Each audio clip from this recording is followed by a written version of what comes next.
All right, today we're going to dive into something pretty amazing, the profound, almost magical connection between music and learning to read. This whole idea is based on a chapter from Alphabet Soup for the Soul, and honestly, it might just change the way you think about literacy forever.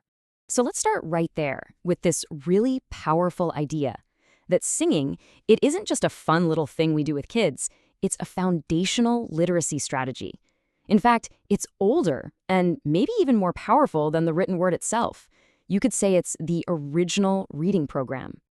Now, to really get why music is so critical here, we first have to understand the struggle. We need to appreciate what it's like for so many kids when they're learning to read. Because for them, it's not a simple ABC kind of process. I want you to just imagine for a second looking at a page of a book and not seeing words, but just a jumbled mess of squiggles that seem to swim around. For a child with dyslexia, that's not an exaggeration, that's their reality. Reading isn't logical, it's this incredibly frustrating, sometimes even painful experience, where the letters they refuse to cooperate. But what if the key to cracking that code wasn't in another worksheet or another drill? What if it was found on a stage? Let's look at a personal story that really shines a light on this exact kind of breakthrough.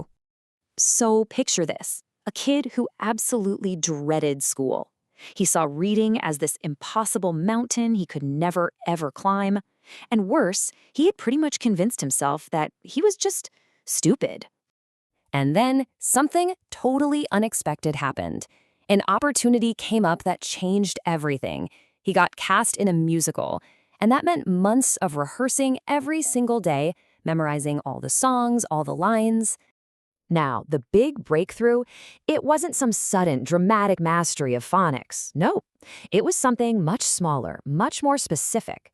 He was singing My Favorite Things, a song he knew by heart, and he suddenly noticed he could spot a pattern, all the words that ended in ing. And that's the whole point, right? The music gave him a whole new way in. It didn't feel like schoolwork. It had rhythm, it had patterns, and most importantly, it gave him a reason to want to connect with the words. It totally bypassed all that frustration and anxiety he normally felt. Now, you might be thinking, okay, that's a really nice story, but it is so much more than just a one-off anecdote. This exact experience is the foundation of a super successful teaching method created by an expert who, it turns out, has a very similar story himself. So let me introduce you to Sean Taylor. He was also diagnosed with dyslexia, but he went on to become this master educator, and he built his entire program, the Reading Bootcamp, on one core belief. Music is not a frill. It's not just a fun little add-on. For him, music is the actual infrastructure for learning to read. And look, this isn't just some feel-good theory. The numbers, well, they speak for themselves. His Reading Bootcamp has a documented 95% passing rate. We're talking about incredible results in schools that were once at the very bottom. It just plain works. Okay, so let's get into the why. Why does this work so incredibly well? What is going on here? Well, the answer isn't magic. It's neuroscience. It all comes down to this thing called phonemic awareness. Now, it sounds kind of technical, but all it means is being able to hear and play with the individual sounds in words, like hearing the k, a, and t sounds in the word cat. And get this, it is the single most reliable predictor of whether a child will learn to read successfully. Okay, so that's the big question, right? How in the world does singing a song help a kid distinguish the tiny little sounds inside a word on a page? What is the connection between melody and literacy? Well, here's the really cool part.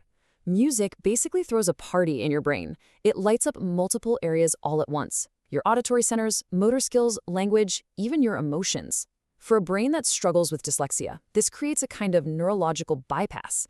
It builds new pathways for language, embedding those sounds through rhythm and emotion in a way a boring worksheet never ever could. So you can actually take this powerful brain rewiring process and turn it into a super simple, totally practical framework that really anyone can use. And it's this brilliant 4-part approach that gets all the senses involved. You have the child see the lyrics, hear the sounds in the melody, say the words out loud by singing, and then track the words with their finger. You're hitting every single learning pathway all at once, which helps make those connections strong and automatic. Okay, So let's bring this all home. What does this actually mean for parents, for caregivers, for teachers? Well, the big takeaway here is remarkably simple, and it's something everyone can do. And the best part? You don't need to buy some fancy, expensive curriculum. The most effective tools are the songs kids already know and love. We're talking everything from movie musicals to pop hits to the classic nursery rhymes you grew up with. They are packed with all the sounds kids need to learn, and the motivation is already built right in. When you boil all the research down, it really comes to two simple, powerful things you can do every single day. If you do nothing else to support a child's reading journey, do these two things. Read a story to them and sing a song with them. And just make sure you track the words with your finger as you go. And that's really what this is all about. Joy isn't the opposite of hard work. It's the engine of learning. And singing, this ancient, universal thing that we all do, it turns out it's one of the most powerful reading tools we have. So really, the only question left is, what song are you going to start with?